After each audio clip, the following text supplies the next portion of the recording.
राम राम मंडळी, सुप्रभात। मी प्रकाश पाटील तुम्हा सर्वांचं आणखी एका नवीन व्हिडिओमध्ये स्वागत करतोय। तर आज मी आलोय आमच्या गावातल्या गणेश मंदिरामध्ये, जिकडे श्रीरामांची प्रतिमेचं पूजन झालेलं आहे आणि त्याचं दर्शन करण्यासाठी आलेलो आहोत। इथे छान अशी रांगोळी काढलेली आहे श्रीरामांच्या नावाची, हे बघायला आपल्याला भेटते। ओके, तर चला आता मंदिरामध्ये जाऊया आपण। सर्वकडे सजावट केलेली आहे आणि आमच्या अंगद काका नेहमीप्रमाणे सर्वांना टिळा लावण्यासाठी आणि मला पण लावलाय। तर चला आता आतमध्ये जाऊया। पहिल्यांदा आपण दर्शन करूया। इकडे आमचं गणपतीची मूर्ती आणि त्याच्यानंतर आजसाठी स्पेशली श्रीरामांची प्रतिमा इथे आम्ही पूजन केलेली आहे। पूजन झाले सकाळीच आणि सर्व भक्त दर्शन घेत आहेत। आता थोड्याच वेळात मराठी इंडियन आयडल आणि आमच्या गावचा सुपुत्र रायगड भूषण सागर मात्रेचा संगीतमय कार्यक्रम सुरू होणार आहे।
खूप छान सुंदर असा संगीतमय कार्यक्रम झालेला आहे आणि संपूर्ण माहोल तयार झालेला आहे या सागर मात्रेने केलेला आहे। आमच्या गावात संपूर्ण आज जेवण असणार आहे, जिथे संपूर्ण गाव एकत्र येऊन हे जेवण करतोय।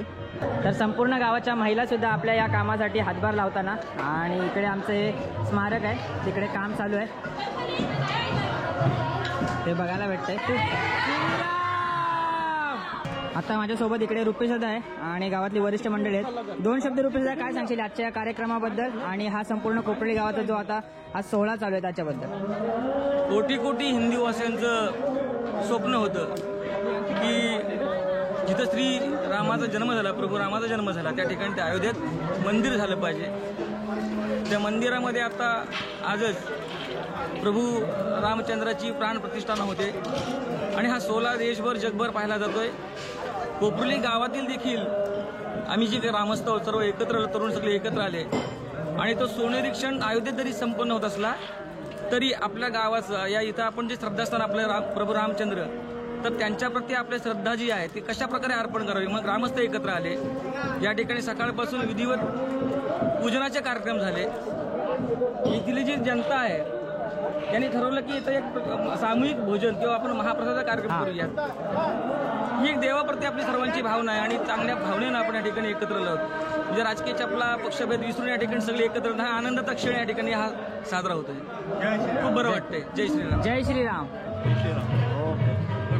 काका, तुमचं काय म्हणणं, कसं वाटतंय आता? आज आनंदाचा दिवस आहे।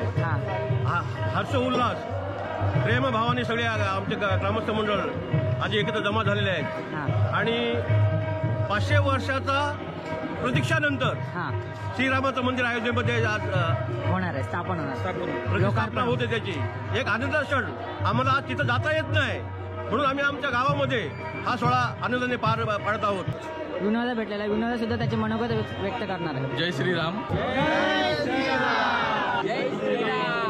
तर ही आमची जेवण करणारी मंडळी आहेत जी सकाळपासून इथं आपल्यासाठी भोजनाची तयारी करतायत.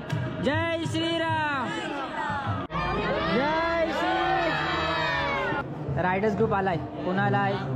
महाआरती झालेली आहे आणि आता थोड्याच वेळात महाप्रसादाची सुरुवात होणार आहे. तर जेवणाची वेळ झालेली आहे आणि कोपऱ्याचे सर्व ग्रामस्थ आलेले आहेत आणि जेवणाचा आस्वाद घेत आहेत. संपूर्ण गाव एकत्र आलं आहे बघा. प्रत्येकजण जिथं जागा भेटतो ना तिथं हा जेवणाचा आनंद घेत आहे. ही एकी आहे, हे प्रेम आहे जे श्री प्रभू रामांवर आहे सर्वांचं आणि त्यांच्यासाठी जात पंथ धर्म सर्व विसरून एकत्र आलेत संपूर्ण गाव. जेवण झाल्यानंतर महिला वर्गासाठी हळदीकुंकवाचा कार्यक्रम. जेवण सुरू असताना सचिन दादा आणि त्याच्या टीमने खूप छान संगीतमय कार्यक्रम सुरू केला होता. त्याचीच ही एक झलक.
जय श्रीराम. जय श्रीराम. आपल्या या कोकणी गणेश मंदिरातून श्री रामांची शोभायात्रा निघणार आहे. आज गाएंगे आज दसो ये दिशाएं जैसे शगुन मनाए.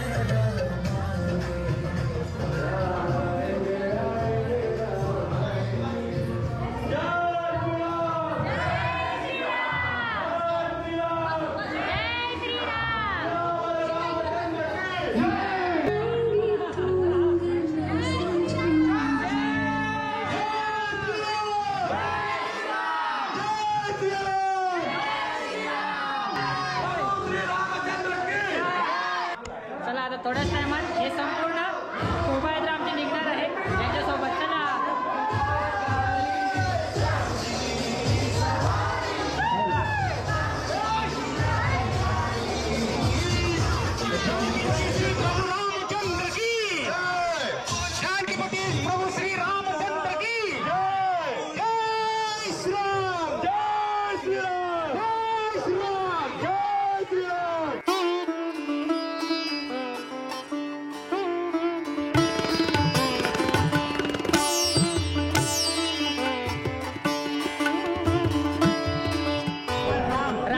सीतामाई आणि जय श्री हनुमान यांचं रूप साकारलेली चिमुकल्यांना घेऊन आम्ही शोभायात्रा काढलेली आहे आणि प्रत्येक ठिकाणी ज्यांच्या घर जाऊ तिथं त्यांचं पूजन होत आहे आणि हा सोहळा साकारतोय. हा संपूर्ण कोपरोली गावभर आम्ही जाणार आहोत आणि ही शोभायात्रा फिरणार आहे आणि त्याच्यानंतर पुन्हा एकदा आपल्या मंदिरामध्ये येणार आहोत. आणि याच्या पाठीमागे सर्व राम भक्त झेंडे घेऊन आहेत.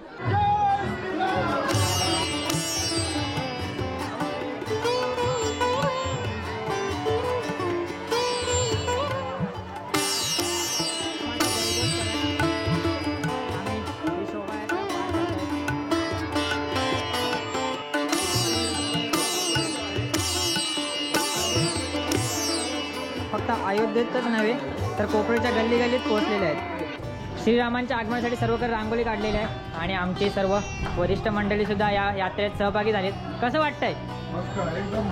ओके काका. ओके.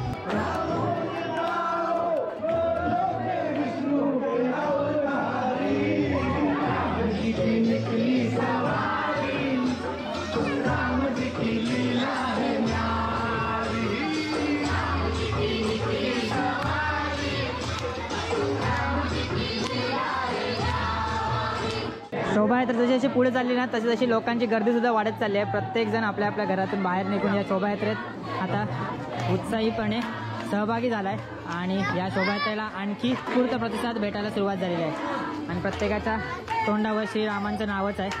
त्यामुळं खरंच संपूर्ण हा भारतवर्ष आज राममय झालेला आहे.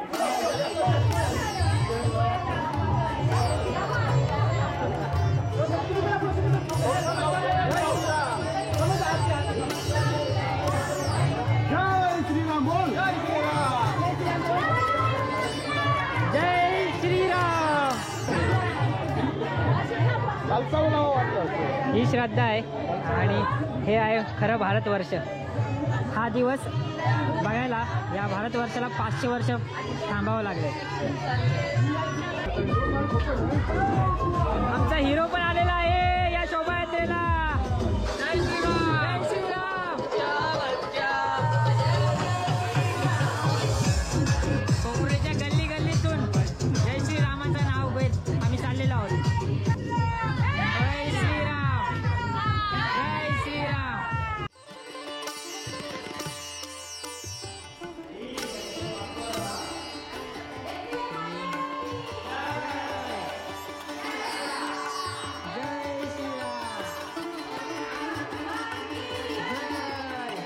आमच्या गावातल्या एकविरेच्या मंदिरामध्ये श्रीरामांनी दर्शन घेतलंय.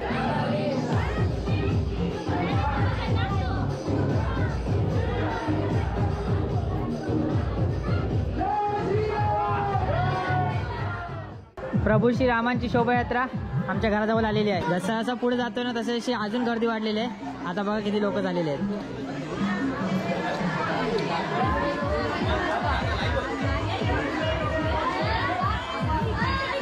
शोभायात्रेत प्रत्येकाने खारीचा वाटा घेतलेला आहे. आमच्या चेतनदादाने चहा वाटतोय. काढा आहे सॉरी सर्वांसाठी. गावात ठिकठिकाणी अशा प्रकारेच सर्व राम, सीता आणि हनुमानांची सर्वजण भक्तिभावाने पूजा करतायत जसे ते अवतरलेच आहेत खरोखरच.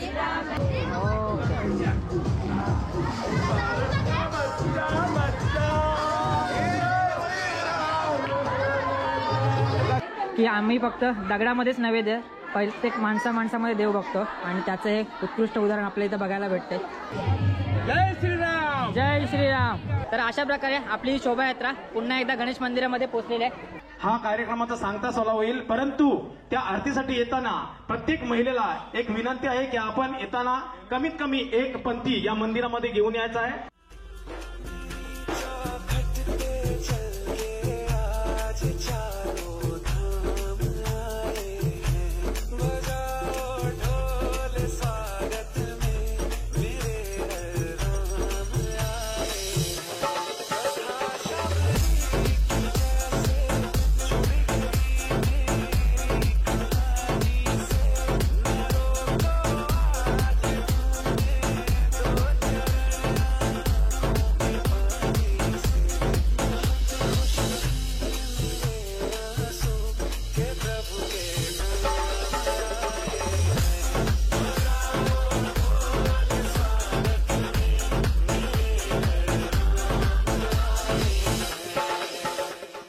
तर आता आपल्यासोबत शशीभाऊ आहेत. हे त्यांचे मनोगत व्यक्त करणार आहेत.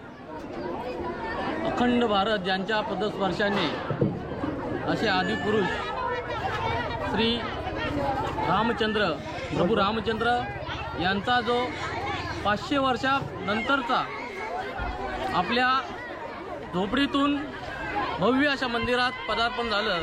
अनेक वर्ष लक्षात राहील असा सोहळा झालेला आहे. त्याबद्दल मी सर्वांचे कोपरोली ग्रामस्थ मंडळाचे सर्वांचे आभार व्यक्त करतो. धन्यवाद. चला तर अशा प्रकारे कोपरोली गावचा हा जय श्री प्रभू रामांचा प्राण प्रतिष्ठेचा सोहळा पार पडलेला आहे. तर बोला प्रभू श्री राम की